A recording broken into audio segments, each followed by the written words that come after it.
We would like to acknowledge that this podcast was recorded on the lands of the Wurundjeri and Boon Wurrung people of the Kulin Nation. We value their cultures, identities, and continuing connection to country, waters, kin, and community. We pay our respects to their elders, past, present, and emerging. James, listen, mate. Listen, this is important. Virgin Airways hit the airwaves. Clara Pella said, "Where's the beef?" The first gorilla was born in Australia. Popular puzzle game Tetris came out, and we welcomed a particular James to the world. We're going to look at the films of 1984. I'm Rich. I am a particular James. And that's popcorn. Where's the popcorn? Where's the popcorn? Their behaviour's not good. I'm going to stop you now, right there, because The Swapties. One lamb kebab. I've abandoned my child! Now, give me money. Tell me who sent you. Listen, mate, this is important. Now it's been noticed. Oh, survivors.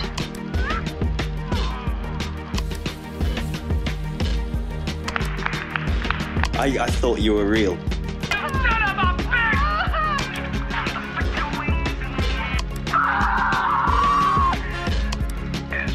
That's popcorn. That's popcorn.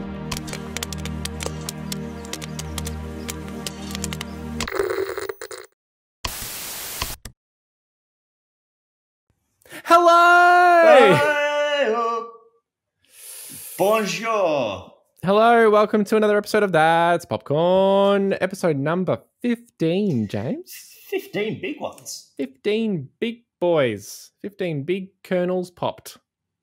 That's not really that many. That's not really a lot. That's probably like a snack size. So Barely even. Imagine having Barely just even. 15 popcorns. yeah, 15 for like a 3-hour film. That it's just not. You have to ration them. You have to nibble away at them. That's it. Welcome to another episode of That's Popcorn. In this, I want to say this film. In this film, this is what we do. In this podcast, we watch a good film from a particular year and a bad film from the very same year. And this is the episode where we choose those films, which is, a laborious task that we undertake because no one else will. Yeah, I think it's a lot of fun. It's a lot of fun choosing. I always my favorite part of my day is having to select things. I've got a list. Like a list that gives of a lot of chores. people anxieties. People hate choosing things. That's why Well, everyone's turning to minimalism. I'm just a different boy. You are a different boy. Different kind of boy. A different particular James. That's right. And I'm very particular when I have a list and I go through the list, and it's all in different podcasts with different people. And so there's That's Chores. When me and my friend Tim go through chores I have to do for the week. There's also That's Tea or Coffee.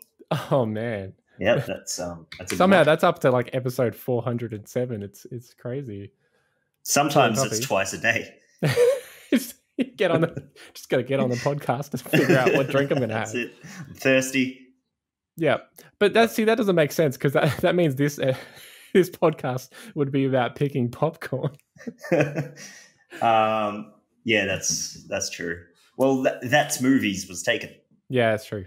And or maybe we've been doing the podcast wrong for the last 15 episodes. That's why no one Anyway, listens. I've brought 17 different sachets of instant popcorn that we can choose from for the next hour. No, that's not what we're doing. We're doing films, James. Yep. 1984. We're doing films. We're looking at 1984, the year that was, and forever will be 1984 unless we change the calendar and we have another one, which could happen. Could happen. It's not. Well, it's probably difficult. Let's be honest. I was saying to Nat, we should just reset the clock and have a BCAC, which is just before COVID, after COVID. Before COVID air conditioner. Before COVID air conditioner. Yes. That was Reg Mombassa's third choice of a name. That is a joke that happened off mic. No one gets it. No one will get it. and that's fine. Let's look at the films of 1984.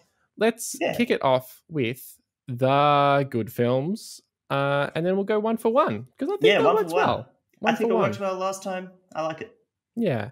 Give us a goodie. I'll chuck you a good one. I'll hit you right up with a good one. And before then, I'll definitely Stop Making Sense. Because that's the name of the film.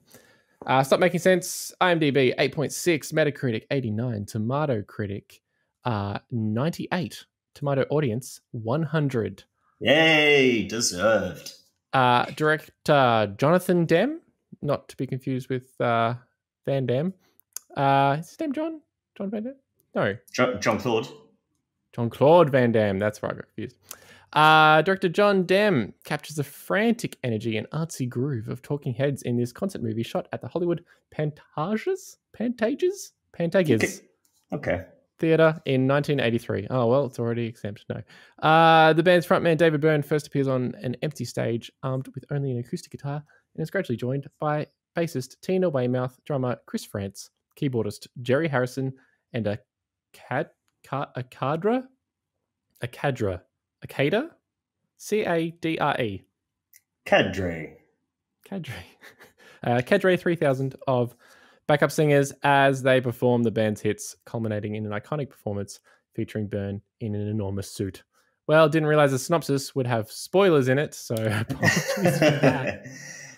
Have you seen this? Yeah, many times. I love it. Best concert film of all time.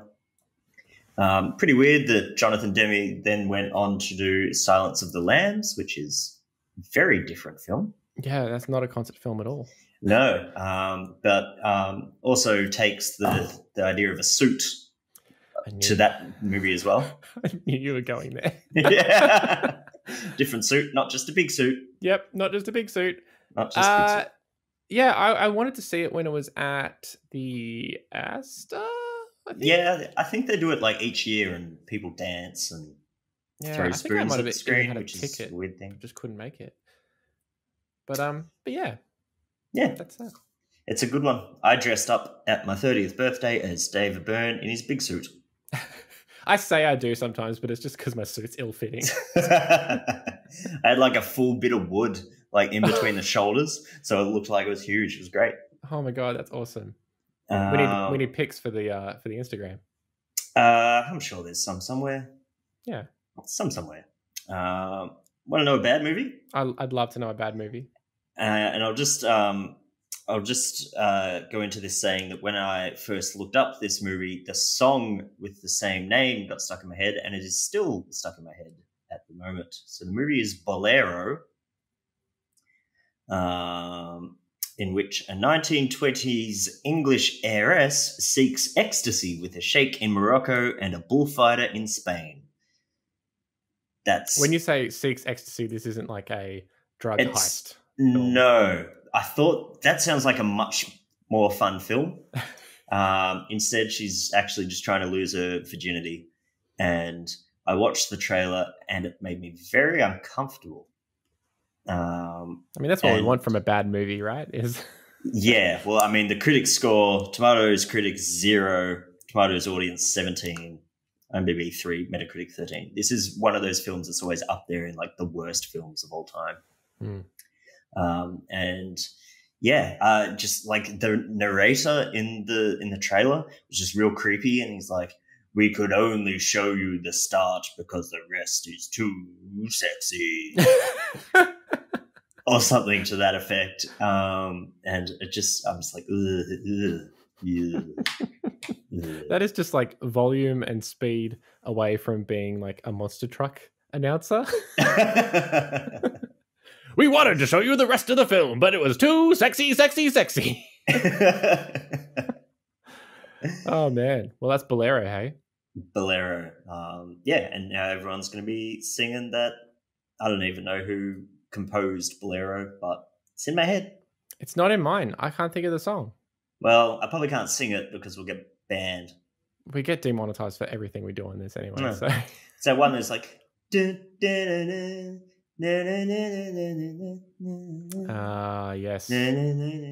yeah. So I don't know what it's got to do with the movie, but I care not to find out, to be Do we honest. know what came first? Oh, the music. Song? Absolutely. Okay. I think it's like from the 20s or something. But again, that's just me just making up things. Yeah, why? We could no check idea. it, but yeah. Next on our good list, we've got Amadeus. Wolfgang Amadeus Mozart. Tom Holtz? Yeah. Man, Tom Holtz. I should have gone through these synopses earlier and checked the pronunciation. Is a remarkably talented young Viennese composer who unwittingly finds a fierce rival in the disciplined and determined Antonio Salieri. F. Murray Abraham. Resenting Mozart for both his hedonistic lifestyle and his undeniable talent, the highly religious Salieri is gradually consumed by his jealousy and becomes obsessed with Mozart's downfall, leading to a devious scheme that has dire consequences for both men. I watched the trailer for this one. It's one of these period pieces where some characters have like English accents and some have American accents, and I don't know why I find that upsetting. Like there's just like my brain's conditioned to hear everyone, even if they're not English, as English in like those sort of period dramas.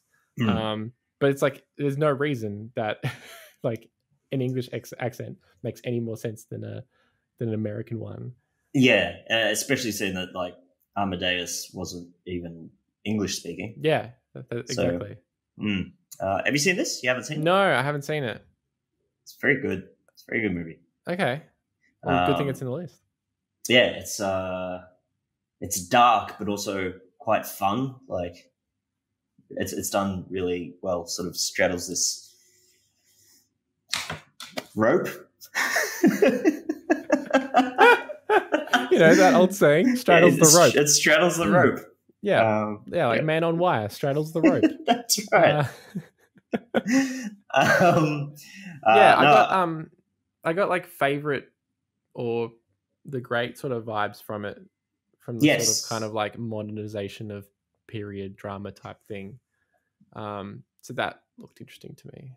Yeah, I had to watch it at school in like music class, and I mean it's not so much about the music, but it kind of is. It's also very fictionalized. Like it's not a bio at all of any of the characters. Apparently, like in real life, they were great buddies.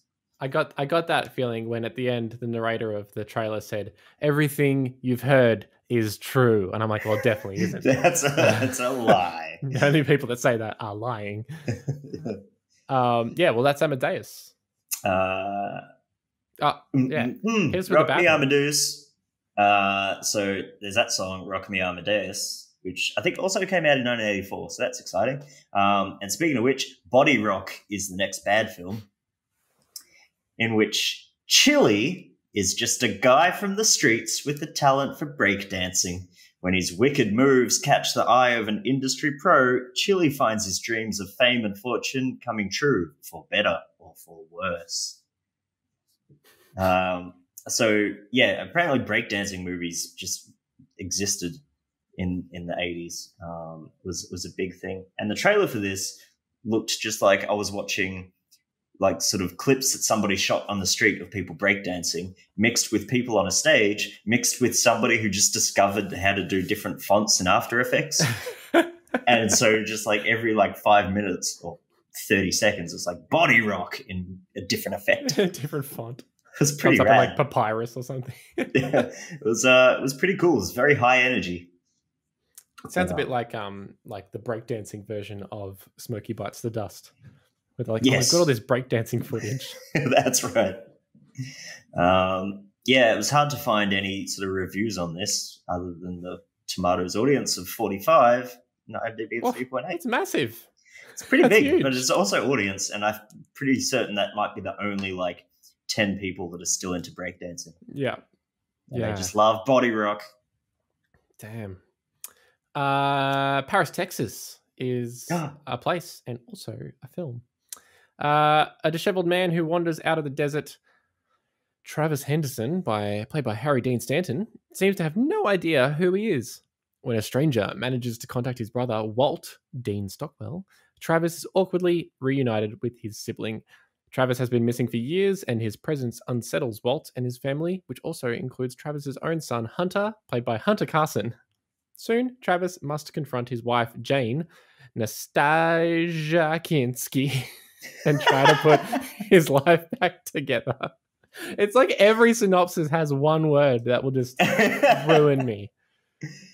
Anyway, I saw I've seen like the intro of this film maybe like 100 times because we watched it at uni so many different times, but I've never seen the whole film. I've always wanted to. Ah, right. But yeah, just because the intro, I think from memory is like completely not silent, but there's like no dialogue for like 10, 15 minutes or something. And it was a great example for like uni tutors to be like, see how you can show and not tell, see what you're learning. And I'm like, yeah, cool, get it. Thanks, Chief. But yeah, I've always wanted to see it, but haven't. Yeah, I've seen it once, I think, but remember being like, this is really good, and didn't feel the immediate need to watch it a second time. But that's a good thing in some instances. In like 7 other instances, we have seen films that I never want to see again for different reasons. Do you want to see any of the bad films we've seen again? Doubt it. Oh, maybe Smoky Bites of Dust. Yeah, I mean, as you said in when we talked about that one, like that would be a good on the background at a bar movie. Absolutely. The only scenario though. There's no other scenario when that movie is appropriate. No. Unless you know somebody like Smokey is like on the weekend, can't wait to bite some dust, and you go, no, watch this. This is why you shouldn't. Another bad movie. Blame It on Rio. This movie does not sound okay. 2 friends who work for the same Brazilian company, Matthew, Michael Caine, and Victor, Joseph Bologna, or Bologna, it's Bologna, decide to take a vacation together without their wives since both men are having marital difficulties. Okay, that's a fine start. Each brings his teenage daughter along, and there is trouble when Matthew begins an affair with Victor's daughter, Jennifer. As Victor catches wind of the fling, Matthew tries to keep his involvement a secret, leading to plenty of uncomfortable situations. This movie sounds like an uncomfortable situation. I'm sorry, like when you say teenage daughter, I'm thinking teenage daughter. I'm not thinking absolutely fine legal 19-year-old daughter. I'm thinking Michael Caine is being a bit of a pest. Yeah. It sounds a very kind of, gross Lolita vibes or something. Yeah, but it's like a farcical comedy, and there's lots of like boing, boing, boing, boing. You can use your imagination on what that is. Speaking of no, got no segue. The next good film is Threads. Young lovers Ruth, Karen Ma, and Jimmy Reese Dinsdale decide to get married after Ruth unexpectedly gets pregnant. But their quiet lives in Sheffield, England are threatened when the Soviet Union and United States go to war after a nuclear attack destroys a NATO base 20 miles or 36 kilometers. Right? I like it. Yeah. Don't know why I wanted to like just do that off the cuff. From Sheffield, the town falls into chaos. Ruth and Jimmy are separated as the fallout spreads. Ruth must struggle to survive alone in the post-apocalyptic landscape. This film is regularly described as the scariest film ever made. I've heard that. Cover looks pretty creepy. It's got like a dude in a war getup with some threads, with some cloth with some threads. He's wearing some sick threads. He's got some sick threads bar. It's got some mad like inspo style going on. It looks creepy. It looks scary. It looks. I think from what I can gather, without having seen the whole film, is I think a lot of the scariness comes from maybe the kind of this could happen vibes of it. I think so. And in 1984, like there was a bit of tension in the air. I believe. I don't know. I was 0 years old. Yeah, I wasn't born yet. So don't remember much tension, but I'm sure there was. Yeah. I think it's safe to say at any year there's tension. But yeah, it looks really interesting. I would like to see it. I agree with that statement. Not as much. So for the next film on my list, called Carnage, not to be confused with the Roman Polanski film called Carnage, which is actually quite good, even though it's Polanski. This is the 1984 film called Carnage, in which newlyweds Leslie Den Doovan and Michael Chiodo move into a fixer-upper haunted by newlyweds slain there 3 years before. So it's another film where people move from the city into the country and their big house is haunted. And seriously, can we think of a different plot for a horror movie? I mean, it was 1984. So when did Evil Dead come out? No, it doesn't matter. There's so many. I feel like we've read through that exact same synopsis for about 8 different films in previous episodes, and the only thing that's different is that this is the only one with Leslie Den Doovan. Well, that's a draw card alone. That's it. Love a bit of Leslie Den Doovan. So I don't know what makes this one any worse or better than the other ones. Critic score is actually higher than the audience score, which is one of those weird things for old horror movies that seems to happen. What are the scores? Oh, I thought you'd never ask. Critic scores 25, audience score 17. Okay, so it's not like the critics are like lauding it. 80. Yeah, it's still pretty bad. But it's just the audience found a way to hate it further extra gear on top. Exactly right. Maybe they just didn't get it. They just didn't get it. You know, they just didn't get it. They're both newlyweds. See, yeah, that's right. There's newlyweds and ghost newlyweds. Yeah, you don't understand the contrast, the chiaroscuro, the comparing of, you know, the dead ones and the live ones, and also Leslie Van Doovan. Leslie Den Doovan, sorry. Oh, well, in that case, don't care. Also, well, like if you're a newlywed and you die and turn into ghosts, you're still newlyweds. Like you kind of be oldie weds by then. Oh, dusty weds. Well, I mean, you're not old when you're instantly a ghost. Well, I mean, yeah, you don't like age, but time still passes. Like, but unless these were still fresh, like they might have died a week before these other people moved in. You go, it's fine. True. Just clean that up. Just clean it up. Airbnb, you know, you got to clean it up. Yeah. Get that COVID spray out. Yeah, that sounds boring. Speaking of boring, Once Upon a Time in America. Gotta get letters for that. In 1968, the elderly David Noodles Aronson, Robert De Niro, or Robert De Noodles, as I'm going to call him now, returns to New York, where he had a career in the criminal underground in the 20s and 30s. Most of his old friends, like longtime partner Max, played by James Woods, are long gone, yet he feels his past is unresolved. Told in flashbacks, the film follows Noodles from a tough kid in a Jewish slum in the New York's Lower East Side through his rise to bootlegger and then mafia boss. A journey marked by violence, betrayal, and remorse. So this film's so long, it's still going. It's 3 hours and 49 minutes long. That's pretty long. I haven't seen it. Because I'm here doing something else. So... I can't remember if I've seen it. Who's the director? Do you have that on hand? Is this Sergio Leone? That's what I thought. Sergio Leone. So he went past. Man, he's someone who loves noodles. Yeah. Did you say pasta? He's someone who loves noodles. Sergio Leone. Oh boy.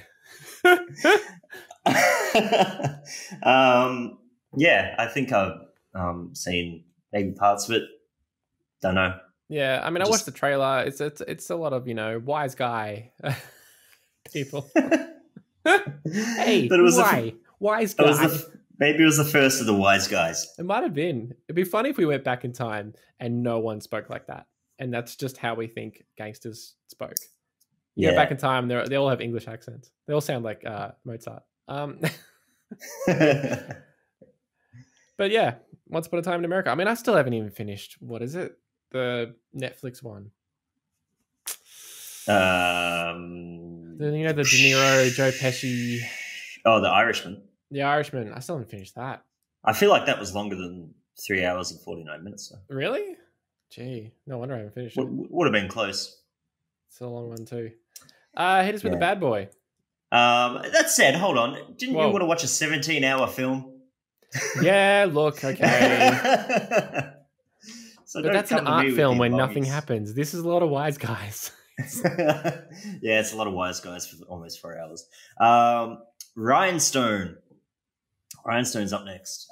Trying to get out of her contract with her obnoxious manager, Freddie, country singer Jake Farris, Dolly Parton, bets that she can turn the next person she sees into a Nashville-style crooner.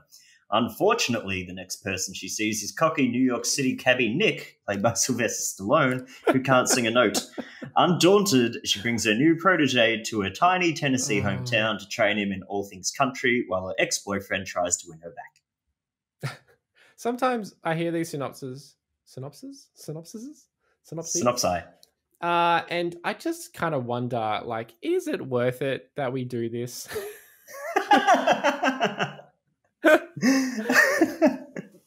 That sounds, I don't know. I mean, I have seen, is it Stop or My Mom Will Shoot? I have seen that film, and that did tickle me greatly. Well, so. I mean, I've got a lot of time for Dolly Parton, not so much time for Sly. But having watched this trailer, my favorite part was that the narrator interacts with the characters in the trailer. So it's about, like, obviously it's sort of setting it up, and like the cab rocks up and Sylvester Stallone's like, no, baby, dabba-doo. And then she's like, all right, this is my new protege. And then the narrator goes, good luck, Jackie. No, Jake. Good luck, Jake, because her name's Jake, which I didn't know was a lady's name ever. Right. And so does Jake reply to the narrator? No. Or is it more like an Arrested Development type? It's a bit like thing? that. Yeah. It could have been Ron Howard, actually. It was, yeah. Well, Happy Days was cancelled, so... That's right. Happy Days was cancelled. It's like, I need a job. Oh, yeah, I'll narrate this trailer for Rhinestone. Oh, man. That's good. Speaking... is it Rhinestone? Rhine, as in a rhinestone cowboy. Right. Okay. I should know that. Because isn't there a movie just released recently called Grindstone, which is like another follow-up to Mystery Road? You know, the Aaron Peterson is a Indigenous police officer in the Outback, and this is things I don't know anything about. Yeah, well, I haven't seen any of them yet. Somehow I know how they're all connected. I haven't even seen a trailer. I have no idea what this film looks like. Where did this information enter your head? I think because I just kept seeing it come up in different scenarios. So there's like a TV show, and then there's like a movie, and then this Grindstone thing came out, and it's Aaron Peterson again in the Outback with a shotgun. And I'm like, surely. And yeah, he's playing the same character. And so I'm like, I must know how these are all connected without ever watching it. And then you end up on IMDb pages or whatever. Yeah. So does Grindstone have Dolly Parton in it as well? Yes. Yeah. She's that's good. She's finding her next protege. She's like, the next person I see, and then somehow she's in the Outback of Australia. Movie's 3 hours and 49 minutes of her walking around just trying to see a person. I would love them to reboot this film with Aaron Peterson in Sylvester Stallone's role. I think he'd be perfect. Because he has got like a monotonous sort of tone to him. But yeah, no, I want to see that. I want to make that happen. Speaking of things I want to make happen, good movies. Streetwise is the next one. Photojournalist. It doesn't have the name of a good movie. I'm just putting that in. It doesn't? It doesn't. No, you're right. Streetwise sounds bad. It does sound bad, but prepare to be shocked. Photojournalist Mary Ellen Mark and director Mark Bell, that must get confusing, travel the streets of Seattle, where they take a harrowing look. Why don't I just take a normal look and see what happens? They take a harrowing look at the lives of young members of the city's homeless population. The teenagers they follow come from broken families and have resorted to drug use, crime, and prostitution. The two follow the teens as they attempt to survive on the streets and also deal with their complex, dysfunctional home lives and cling to one another to achieve a sense of family. That was someone who was like, I haven't finished writing the sentence, but I don't want to go back. Yeah, I watched the trailer for this, so it's a bit of a kind of fly on the wall type doco, I think. It looks pretty interesting. I think that the main interesting thing for this is the context of it being in 1984. I don't think you could do this kind of film now because everything's filmed. Everything's filmed on phones. Everything's true. Relay like that. Whereas filming it back then, putting a camera into these places is a bit like maybe a little bit more I don't know, how do you say it? Like it's less suspect or something, or you might capture more of the real life. Whereas everyone will see a phone and try to perform or something, or Yeah, I'm with you. I'm picking up what you're putting down. But it does start with the trailer at least starts with some pretty graphic imagery of someone. Actually, I'm not going to mention it, but it starts with some pretty graphic imagery relating to like suicide and stuff. And I don't know if that's actually what's happening, but it kind of infers that. So yeah, pretty dark one. I don't know if we'll have it on our list, but it's there. We've done some heavy films, so we've gone there. Yeah. Does it make it a bit hard to talk about when we're putting jokes? Yes. This one probably wouldn't be as difficult to talk about because it's Supergirl. Supergirl. Kara of Argo City poses as Clark Kent's cousin, Linda Lee, to recover the Omegahedron from a witch. That did not sound like a sentence at all. That sounded like someone saying the alphabet and tried to pronounce it. Poses as Clark Kent's cousin, Linda Lee, to recover the Omegahedron. Omegahedron from a witch. And the witch is played by Faye Dunaway. Which is has anyone pointed out like her name is hilarious, right? Faye Dunaway. Faye Dunaway.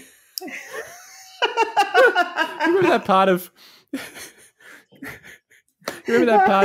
Back to the Future? And he looks at his hand and it's just Faye Dunaway.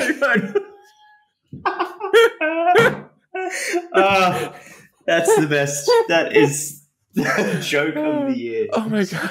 That's when Thanos like clicks his fingers all and everyone superheroes become faded away. Everyone's faded away. Oh my god! All right, that's good. Yeah, look, this movie doesn't actually look all that bad, despite what the critics said. I watched the trailer. I'm like, it just looks a bit fun. Yeah. It's meant to be like a legit sort of like offshoot of Superman. But all the reviews that I sort of quickly looked upon said it's almost taken the mickey out of it. And it would be better if it took itself a little bit more seriously and still had fun instead of just like poking fun at itself. Oh. But I don't know.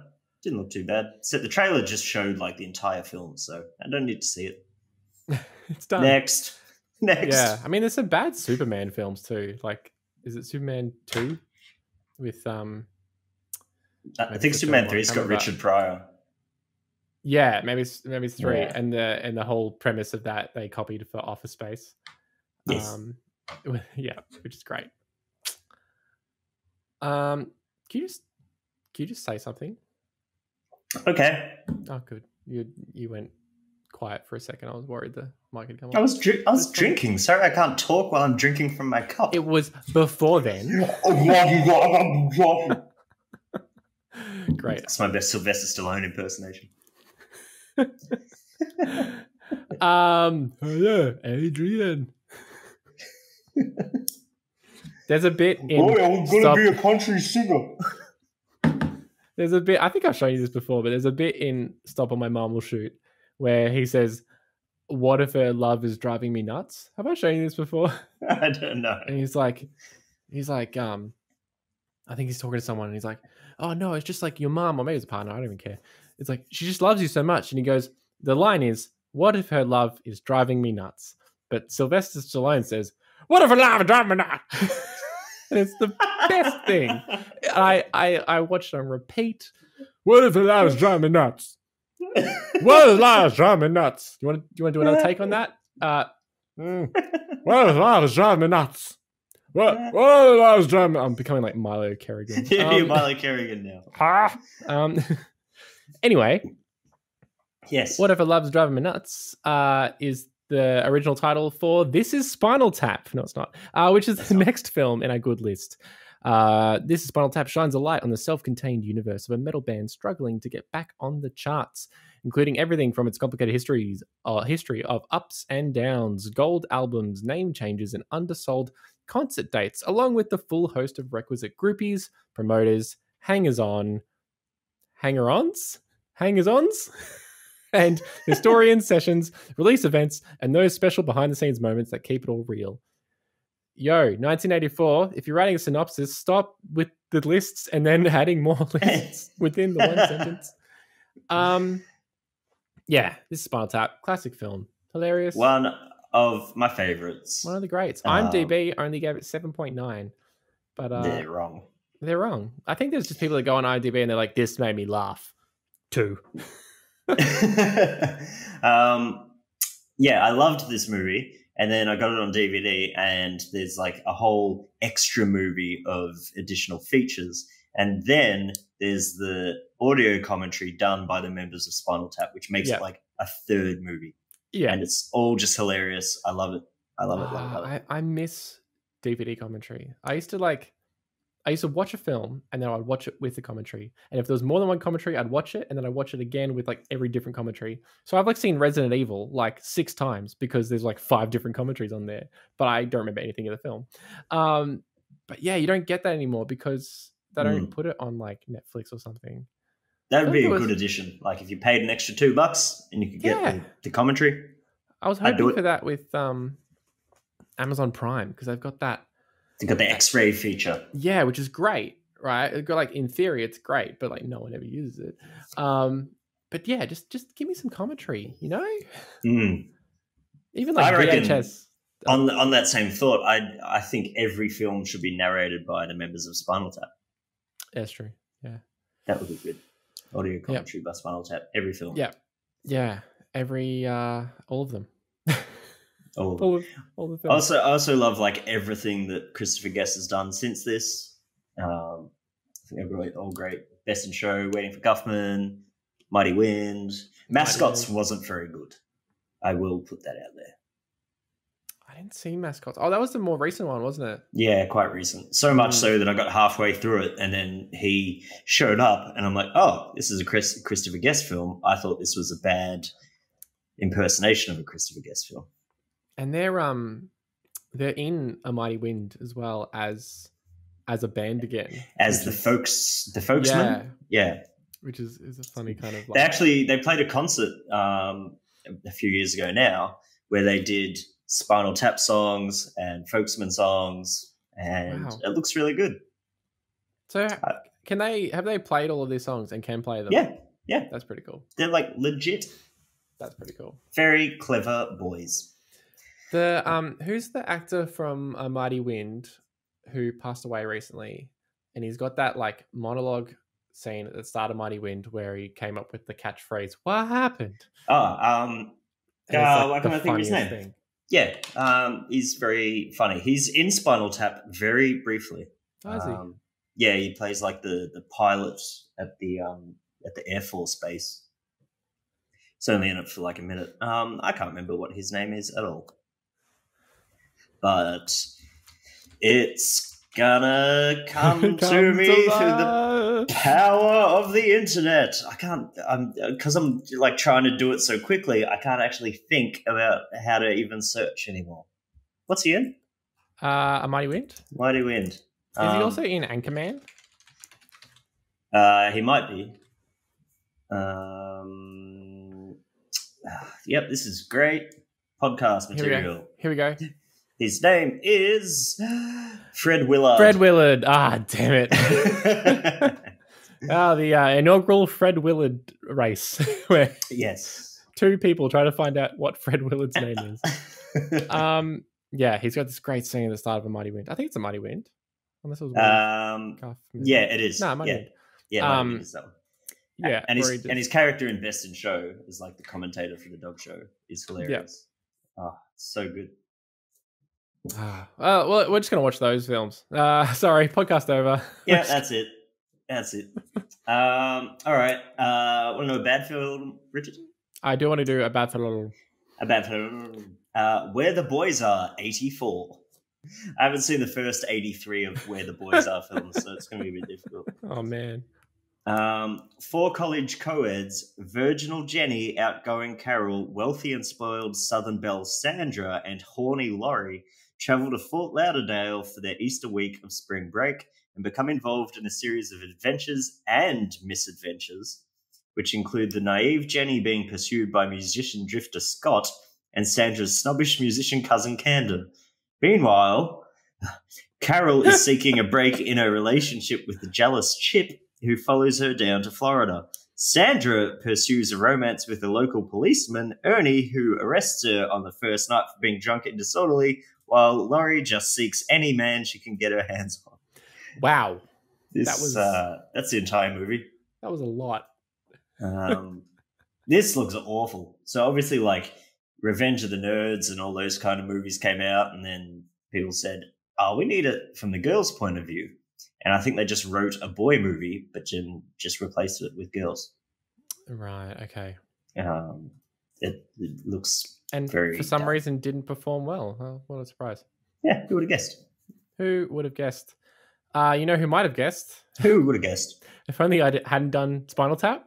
That could have been a perfect segue. Christopher Guest.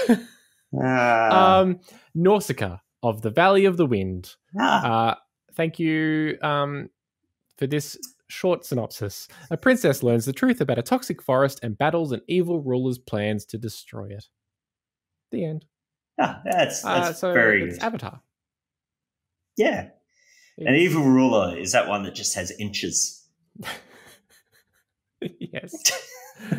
Oh, good. Good. Yep, that's a good champagne one. comedy. That's going in the highlights. This looks like. Have you ever played the game or seen the game Event? No, not Event Horizon. It's got another Horizon Zero Dawn. I don't know. It sounds like a bloody punk band. Yeah, punk it does.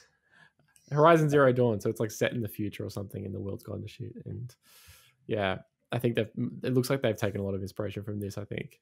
Yeah, it looks very similar. I think I might have seen this movie, but I don't remember. So that's all my comments about it. Cool.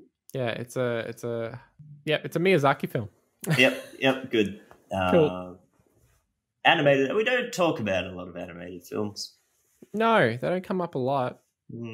But this is one that did. Yep. Children of the Corn, Richard.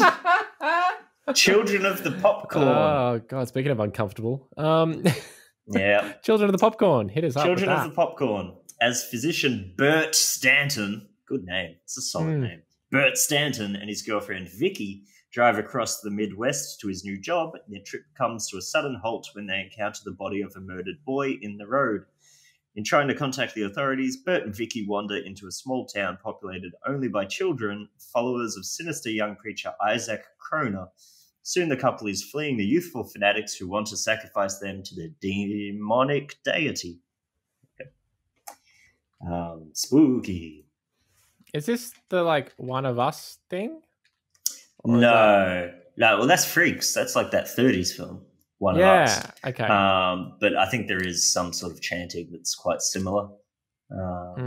It's based on the Stephen King novel. Yeah, it's not bad. It's one of the movies I watched as like a kid, horror movie, sleepover nights, and just thought it was pretty spooky. Yeah, it hasn't got terrible ratings. Like for it's not terrible. I think this is like the highest rated of the bad films. Yeah. Oh, and it's got Linda Hamilton. Linda Hamilton. as Vicky. Speaking of Linda Hamilton, Yes, cool. guess what's next? I don't know. The Terminator. The Terminator. I should have Disguised guessed as a that. human, a cyborg assassin known as a Terminator, not the Terminator, a Terminator, Arnold Schwarzenegger, travels from 2029. Oh, wow. That's only 9 years away. To 1984 to kill Sarah Connor, Linda Hamilton. Sent to protect Sarah is Kyle Reese, Michael Bean.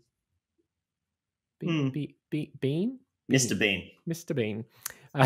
Hello, I'm here. Oh, the Terminator's coming. I'm looking for Sarah Connor. I'm looking for I'm Sarah. looking for Sarah Connor. Mr. Bean slowly turns into like, what's his name? Professor Snape. Mr. Potter, I'm looking for...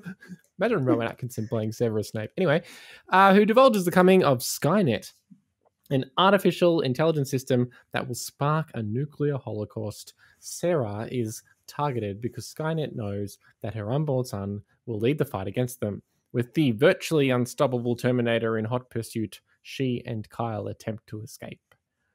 Yeah, look, it's a good film, but Terminator 2 is better. Way better.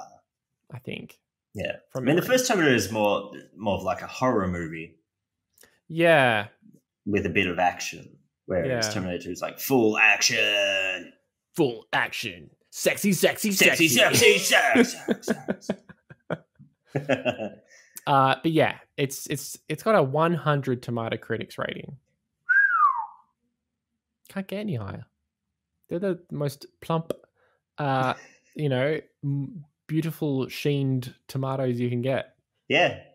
They're like the old tomatoes. And an old tomato, which is something. I don't know, there's a joke there somewhere. Ultimato. It's like a... You have finally reached your ultimato. I will give you an old tomato. I'm sorry, did you say ultimato? Delicious. Yep.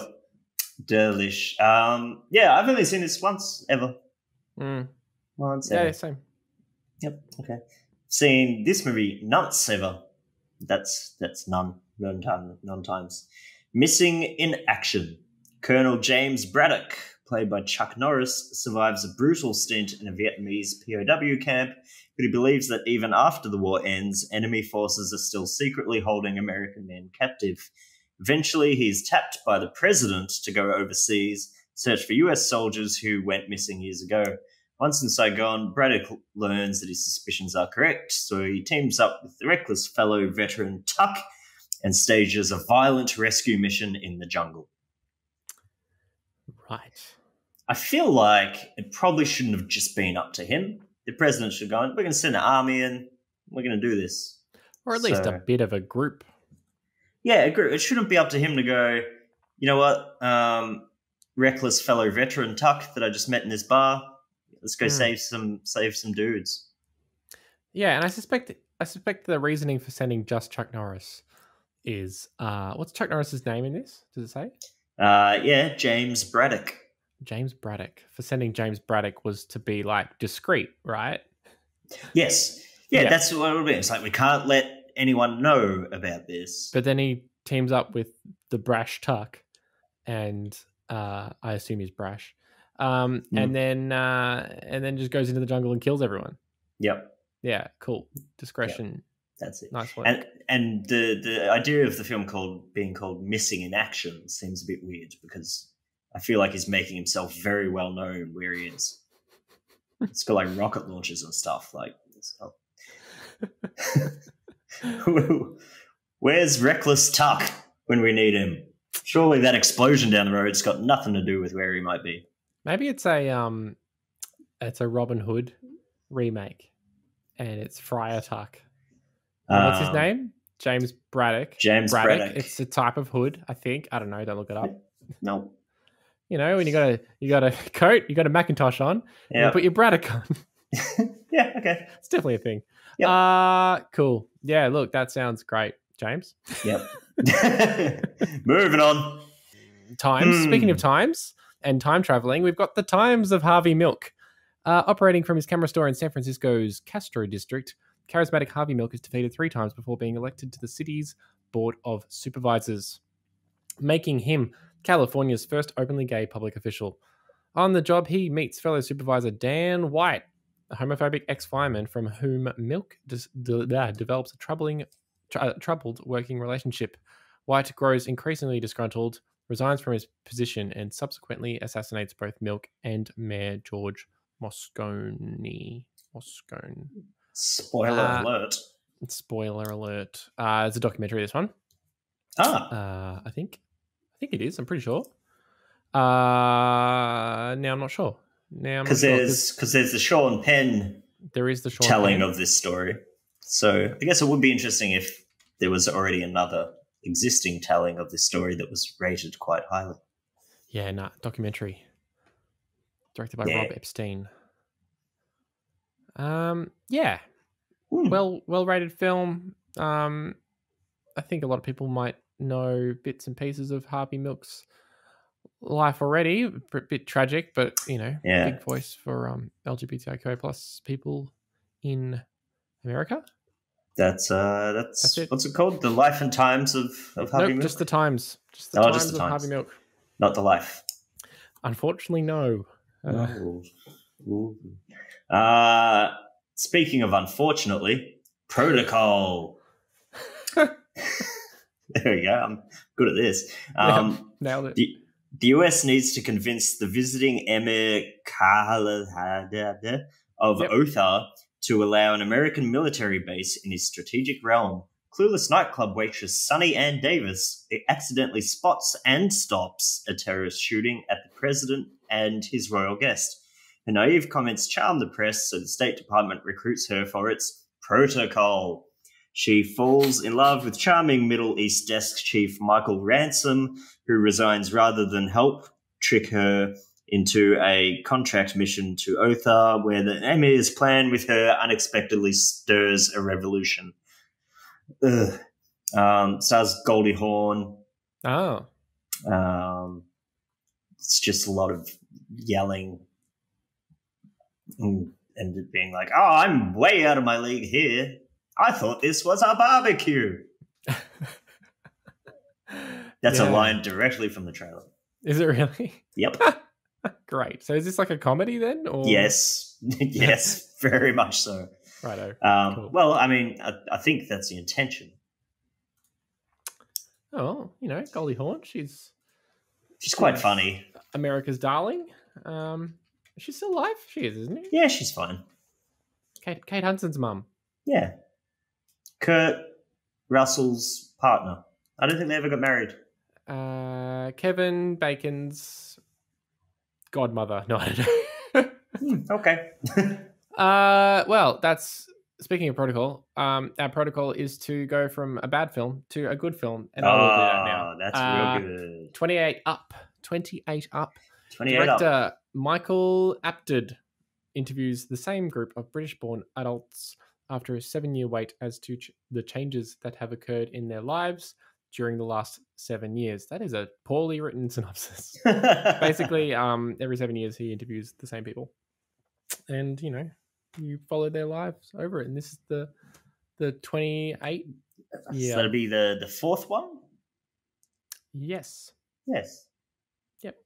And I think they've gone up to like 50 something. 56. It would be. Times tables. Tables. I don't know if I've ever told you, but I had an idea for a sitcom where it's a guy who starts dating a girl and then he's like, oh, this isn't working, and he's going to break up with her, but she says, oh, I'm actually one of the 7-Up kids, and they're doing the next part, so can you stay with me? And he has to stay in this relationship while they're filming and pretend that they're in love or something. I haven't really thought through. If somebody wants to steal that idea and run with it, that's cool with me. Just invite me to the party. Yeah, no, I'll cut it out. That's a great idea. We'll kickstart it. Okay. Possible up it. There's a 63 Up that came out last year. Yep. But that was done as like a 3-episode series, so I don't know. But it's interesting. Yeah. But they must have. Surely, like someone has taken over, right? Yeah, I think so. It's not the original person or people who did the first one because they'd be possibly in their 90s. Yeah. Was it Michael Apted? Yeah, sounds good. Wasn't Fred Willard, and it wasn't Leslie D. Doven. Michael Apted is still alive. Yeah. He was born in 1941. Oh, yeah. And he... Wait, does this make... What are you trying to learn? teens? What are you trying to work out? How old was he when he did the first one? 13 children born in 1956. So But then he was born in 1941, so he was 15. Yeah, but he didn't film it till they were 7, so he was 22. Oh, got ya. Yeah. Got ya. That's maths corn. That's maths gone. Except that 7-Up also came out in 1984, so I don't know. Well, it was a re-release. Or maybe the soft drink came out in 1984. That's what it is. That's what it is. Yeah. Followed shortly by Sprite in 1985. Michael Apted directed The World Is Not Enough. What? The world Same is guy? not enough. I don't know, James. Yes. Yep. That's crazy. Yeah. That's really wild. That is He's a fun, interesting fact. He's done a lot. He's done The World's Not Enough. He's done episodes of Rome. Or is it a film? No, episodes.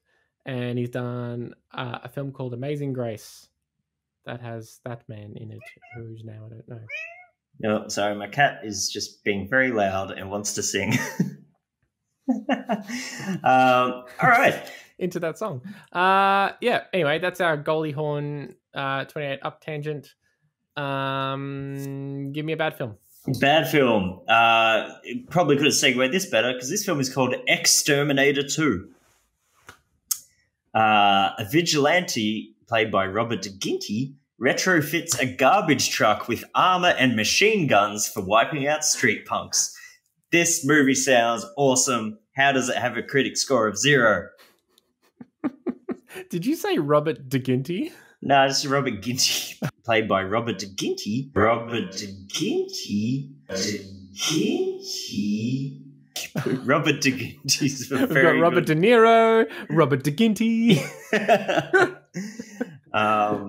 This just sounds rad. And it sounds like there's that movie that came out. It's not out in Australia yet, but it came out earlier this year, I think, in the States. And it's a documentary about the guy that pretty much did exactly this. He retrofitted a bulldozer and put it on like all this steel and then slowly destroyed his town because he was cranky at like how he'd been wronged by the mayor.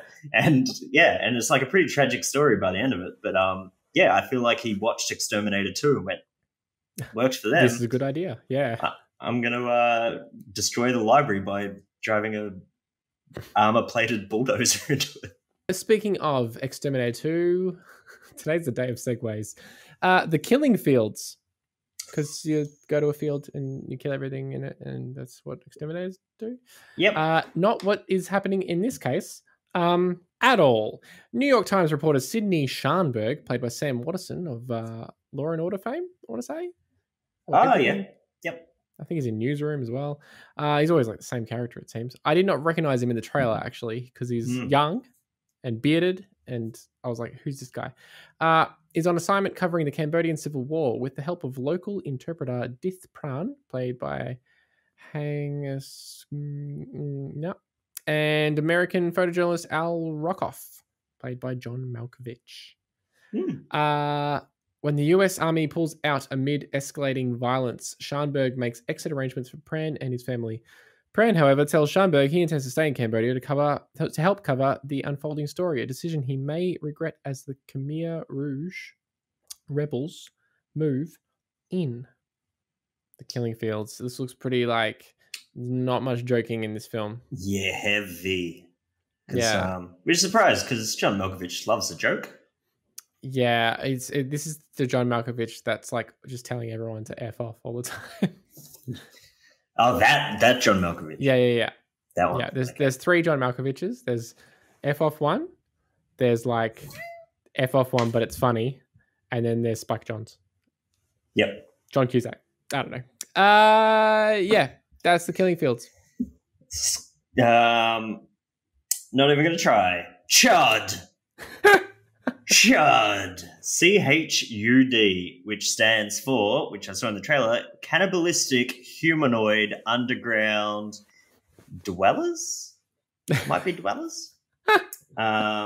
Photographer George Cooper is documenting the lives of subterranean homeless people, a population that has mysteriously dwindled. After receiving information from a reporter, George becomes aware of a conspiracy theory about cannibalistic monsters lurking in the sewers. He teams up with the reporter, a policeman, and a priest to fight two battles, one against the cannibals and the other against a corrupt government official. Chud. Interesting thing about this is it's actually a prequel to Home Alone because it stars John Hurd, who is Kevin McAllister's father, and Daniel Stern, who plays Marv. Well, there you go. So, and that's how prequels work. That's right. Actually, question: Exterminator 2. Yeah. Is there an Exterminator 1? There is. Also stars Robert DeGinty. Robert DeGinty, my favorite. Chud sounds cool. Chud sounds kind of cool. Looks and terrible. actually, Sounds it cool. does sound pretty cool. The Holy Innocents. In 1960s Spain, Paco Alfredo Landa, his wife Regula Tereli Pavez, and his brother-in-law Azarias Francisco Rabal work for slave wages on a large plantation. Paco, a brilliant hunter, tries to use his skills to win over his heartless employers, but his talents earn him little respect. Meanwhile, after the aging Azarias loses his job, he is forced to move in with the Paco. No, just with Paco, I think it would be fine there. Regula and their 3 kids, which further complicates the lives of this impoverished family. This one was hard to figure out whether it actually came out in 1984 or not. There's a few kind of like... I think it originally did. But is it because it's a foreign film? So it was okay. So its release was like later in other countries. But yeah, that's The Holy Innocents. Looks like a really fun film. It does sound fun. I liked when you read the start of it, and it sounded like you were reading a wine list. 1960s Spain. Sheena. That's all. Las Vegas. Oh. Sheena DeGinty. The Zambuli tribe raise a young white orphan whom their shaman believes to have been sent as part of a mystical prophecy, teaching her the ways of telepathic communication with animals. The girl grows up to be Sheena, queen of the jungle, and she is soon called upon to save the Zambuli from annihilation by Prince Otwani, who wants the precious metal under the natives' land. She is aided by a reporter named Vic Casey, who falls for her charms. I feel like this is the year of the reporter. a lot of these films have like reporters in them. Yeah, I think the last one did, and Killing Fields does. Yeah, Chud definitely did. Streetwise. Yeah, that's interesting. Anyway, do you know much about Sheena? No, the trailer was 30 seconds. The play before the trailer was longer than the trailer, and like really, it just went Sheena, queen of the jungle, and then there was just some sort of like shots of her riding a horse. There's lots of horses in the jungle. Do you know? Yeah, it's a jungle of horses. Yeah. Yep. That's all. This is Tarzan, but gender swapped. Interesting. Probably not. Probably not. Probably not interesting. It's that Blood Simple. Blood Simple is our next film. It was the first feature film from Joel and Ethan Coen. This is the new... it's giving me the bloody synopsis from the bloody 4K restoration. This is the newly restored and re-edited director's cut of the film, introduced by Mortimer Young. The stylish crime thriller premiered at film festivals in 1984. Blood Simple begins deep in the heart of Texas, where a jealous saloon owner hires a cheap divorce detective to kill the saloon owner's younger wife and her bartender lover. But the detective gets a better idea. He follows the two lovers and... That's where it ends. Mm.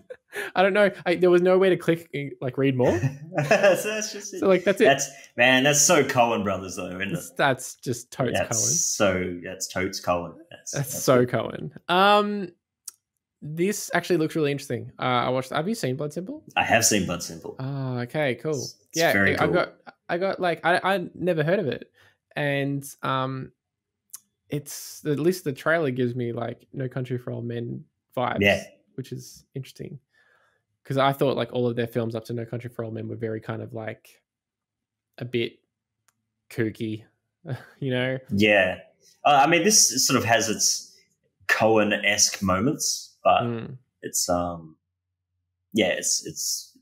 it's definitely not The Big Lebowski. Yeah. Or you know what is it? The Big Lebowski? No, sorry. What is segue? That's not going to work for you. We can go with that. Yep. The City Heat is no City Heat. I mean, that sounds like it could be a Coen Brothers film, maybe. It does, doesn't it? If you rearrange the letters of Ethan Coen, it rearranges to City Heat. Yep. If you think we're wrong, send us an email of Christian Bale's beard to hello@that'spopcorn.com. City Heat. I'm gonna read you the synopsis first, and then I'm gonna tell you who's in it. Okay. Because it's shocking. In 1933, private investigator Mike Murphy is shocked when his partner Del Swift is killed by thugs working for Primo Pitt. That's Brad Pitt's nickname. Primo Pitt. Furious, Murphy asks his former police partner, Lieutenant Spear, for help in putting a stop to the mobster. Though the two men now despise each other, Spear reluctantly agrees to help Murphy solve the murder, while both court the Private Eye's secretary, Addie. So it's a weird comedy action film set in 1933, starring Burt Reynolds and Clint Eastwood. What? Yeah. And it looks very silly, and I hope that the trailer had these sound effects in it. Like there's one scene where Clint Eastwood knocks a guy on the head with a pool cue, and it goes, and I really hope that's not just for the trailer and is actually a movie. But yeah, so it's like that Michael Caine film you're talking about then. Yes. Yeah. It's got Rip Torn as well. And Rip Torn is Primo Pitt. Primo Pitt Rip Torn. Primo Pitt is the perfect size thing in an avocado. And it's Primo Pitt. Primo Pitt Rip Torn sounds like the description of like a Marvel Comics action figure. Get your Primo Pitt Rip Torn edition. Awesome. Remember when Rip Torn robbed a bank? That was sad. Really? Yeah, we'll do a separate podcast just telling that story. Okay. That'll be the Rip Torn Eric Roberts podcast. Where we watch every Eric Roberts film and talk about Rip Torn's past. Yeah, this looks I don't know, looks alright, I guess. Yeah. For our purposes. All right. I've got one film left. One left? I also have one left. We planned that perfect, didn't we? We did plan that perfectly. It's like we talked about it beforehand. I do have an honourable mention after this one, but I do have one film left. This is Love Streams. A troubled divorcee and a moody writer are apart and then together, sharing a special relation. That's the synopsis, and the trailer gave me about as much. It's got Gina Rowlands as the divorcee and John Cassavetes as the other one, as the guy, as the moody writer.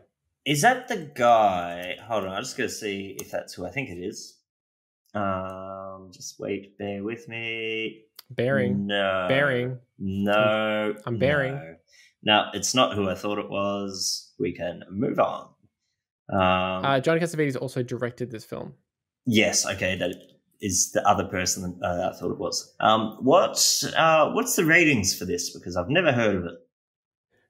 It is 7.6 on IMDb, so not great. Mm-hmm. But then we've got an 82 Metacritic, 94 Tomato Critic, and 88 Tomato Audience. The trailer's really bizarre. Like the trailer looks like a terrible film. It looks like it should be in the other list. Sorry, Yeah. I read the wrong scores, but they're still really high. There's actually 7.8 for Love Streams and 100 tomato critics. What? And 89 tomato audience. No Metacritic. But yeah, the trailer, like there's this scene where in the trailer where she kind of just talks and then she pauses and it looks like it's going to do sort of like an Annie Hall type Diane Keaton kind of what is it? Not slumbering. Kind of like, quirky dithery type thing. But then it just kind of trails off and cuts to another shot. So it's kind of like she goes, yeah, well, and also it's framed really weird. So she's like down here in the frame. It's just, I don't know why it's got such a big score. That almost makes me want to watch it. Yeah. Scoring makes me want to watch it because the trailer does not. So I don't know. That's Love Streams, which is also a terrible name. Terrible. No, I don't like the name. And she says it in the trailer. She's like, love is like a stream. That's when you said it, it sounded nice. Yeah, thanks. Speaking of love streams, Cannonball Run 2. This film also stars Burt Reynolds, so he was actually nominated for a Razzie for both of these movies. Oh wow, the double Raz. Yep. When a sheikh decides to sponsor a cross-country race in hope of winning, racer JJ McClure enters the competition along with his friend Victor. They aspire to claim the $1 million prize and pick up 2 women on the way. Meanwhile, the sheikh helps James Blake, and Morris Fenderbaum with an angry mob boss. But when the sheikh is kidnapped, the contestants must come together to help him. So it's Burt Reynolds, Dom DeLuise, Dean Martin, Sammy Davis Jr. Ugh, it's got such a big cast for just a piece of trash. Yeah. I thought you actually meant James Blake for a second. Yeah, that's what James Blake did before he went. I'm a kind of cannibal run too. Gonna pick up and save $1 million. Gonna get the 2 women. And also, just so in case anyone knows, that's our impression of James Blake, the tennis player. Didn't know there was one. Really? Yes. James Blake, American tennis player. I think his most notorious thing was a cop attacked him when he was outside a hotel for the only reason of being an African American. Oh. Because I think they were like, oh, he must be someone else. Or they thought he was someone else. And like, he's clearly not. He's like a, top 50 tennis player or something. And it was a big thing because it should have been a big thing. That's your not fun fact Google for the episode. Yeah. All right. Well, that's all our films. The films. What was your honorable mention while you? My honorable mention. Sorry. I was going to say I don't know what makes an honorable mention. You can just call it number 16 in the list. I'm not going to be mad. No, I'm not going to because the scores aren't good enough. Okay. But I just wanted to give an honorable mention to the film 1984. Because it is the year 1984. But it's got scores of 7.1, 67, 74, 71. So it's kind of middling at best. If you want to listen to us talk about that one, follow our other podcast. That's middling. No, I don't know. If that's popcorn is both ends, what's the middle? That could be popcorn. That's Choc Top. We'll take a quick little break, and then we'll come back and we'll pick a couple. And we'll pick a couple of film. Until then, we're just gonna be fading away. I love it. I love it so much. Welcome back. Welcome back. Welcome back. Welcome back. I'll do it in Welcome my back. Stallone voice. Welcome back. What's that, the booper?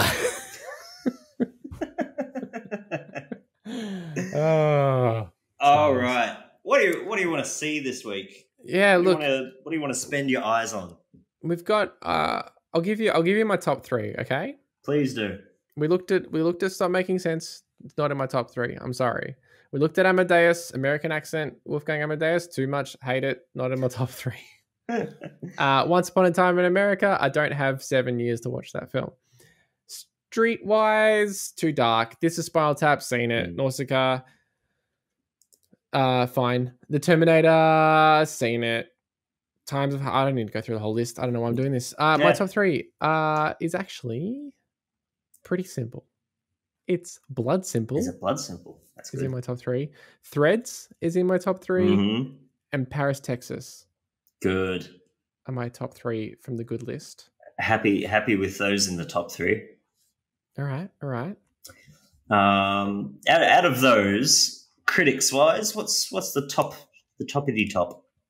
I imagine it'll be Paris, Texas. You're wrong. Okay. Imagine harder. I imagine it'll be Threads. Yes. It is. Threads got 100. Paris, Texas 97. Also Metacritic, Paris, Texas 78. All right, Metacritic, chill out. Yeah, Threads with 100. Wow. It could be the one to go with, I think, given all the things we've heard about it. Again, not a cheery subject, so maybe we balance it out with a just ridiculously stupid bad movie, which isn't Bolero. Which isn't Bolero. Bolero can get into Bino. Yeah. What do you think of Carnage? I don't want to do another horror movie. Okay. Again. Yep, fair enough. Also, I couldn't even find the trailer for Carnage, so that doesn't bode well for actually finding the real movie. All right, got ya. Don't want Body Rock. Don't want Blame It on Rio. I'm kind of interested in Rhinestone because yes, Dolly, no Sly. Also interested in City Heat. Oh yeah. What did you think of Exterminator 2? Or Exterminator 2, but that actually just looks rad. Yeah. It looks really cool. Oh, we could watch it and not hate it. Yeah, I mean, that's allowed. That is allowed. Yeah, all right. We don't have to pick films that we hate. We just have to pick films that other people hate. All right, yeah. What was the scores for Exterminator 2? I think they're pretty bad.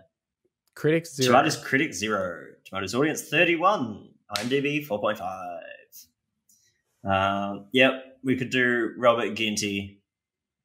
Robert De Ginty and Threads. And Threads. I reckon that could be a way to go.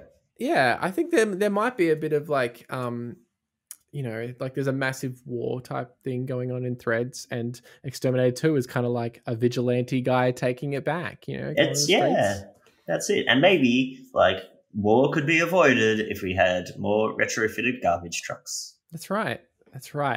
I've been saying that for years. That's what I always say. I run for council on that. I have a dream where garbage trucks are retrofitted with armor and machine guns. You don't even say anything. You just got like a board and it just has a garbage truck and then just like machine guns on the right and a plus symbol. Yeah. I reckon, yeah, that sounds rad. All right. Threads and Exterminator 2. What else have you been watching? Been watching episodes of QI. That's it. Yeah. Yeah, I learned. All right, this is fun. And we'll talk about this after the show, or maybe when I'm in a bar with you or at a park. Yeah. But I learned why mirrors reflect left and right and not upside down. Oh, I hate it. I hate that. Yeah. Yep. And it's very interesting. So that's going to be a cliffhanger for every listener. Oh, I want to know more about that. No, this isn't a trivia fun science podcast. Yeah, we got to end this podcast quickly so you can tell me more about that. I mentioned in the last episode that I was going to watch Queen's Gambit, and I did. Watch Queen's Gambit, and that is phenomenal. That is maybe some of the best television I've seen. Full stop. Yep. Not even just this year. It's great. It's great. It's great how if you read everything it does on paper, you'd be like, this is a cheesy hot mess of a film. Like that she sees chess pieces on the ceiling after she does like tranquilizers. Like it sounds like it'd be in our bad list, but they make it work. Yeah. They make it like make sense and work, and it's great. And the like costuming and set design and everything is just impeccable. And the lighting is impeccable. Like it makes it feel like that era, which I think is great. Yeah, I thought it was very good. Actually, one thing I did watch is that new one, Moonbase 8, that new comedy with Tim Heidecker and John C. Reilly and Fred Armisen. It's kind of funny. Yeah? Yeah, I laughed. Is it like a straight comedy, or is it like... Nah, it's silly. Okay. It's dumb. But yeah, I enjoyed that. Out of the multiple series that have come this year that are comedies based on space, this is my favorite one. Yeah, there's been a few, hey? Yeah, because I didn't like the other ones. No one liked Space Force by the sound of things. And there was the Seth MacFarlane one, or was that last year? Or maybe it's been out a while now. I feel like it's been out for, but yeah, this is my favorite, and I think it's just the quality of two of those three people. One of them I'm not quite a fan of. Yeah. Yes. And you'll find out in the next episode of That's Popcorn. Well, that's us. That's us, you know. It is. Thanks for listening. Thanks for watching. Thanks for giving us a sniff. Reporting any of the trailers that I put in the episodes every week. That's really helpful. Love it when you do that. If you could just maybe not, that would be great. More recently, our episode with North got reported, and they said that I put the trailer in for a completely different film. So I said, nah. Wrong. What was the film? South? I can't remember. It was just some other, like, it was a foreign film, and it was from a different year. And I'm just like, this is not even the same. Oh, it was like Karate something 2. Karate. It was the foreign name for Karate. I don't know if it was Karate Kid 2. I don't think it was. It was Karate something else 2, like Karate Power 2 or something. I don't know. That's bizarre. Good work, algorithm. Good work. So stop doing that. But what you should keep doing is follow us on Twitter and Instagram and Facebook and iTunes and Spotify. And OnlyFans. And in the air. And in the tubes that we use to traverse the world, internet. And also in our dreams and in our love streams. Anyway, I'll see you, James, on the love stream next week. And that's Popcorn. Bye. Bye.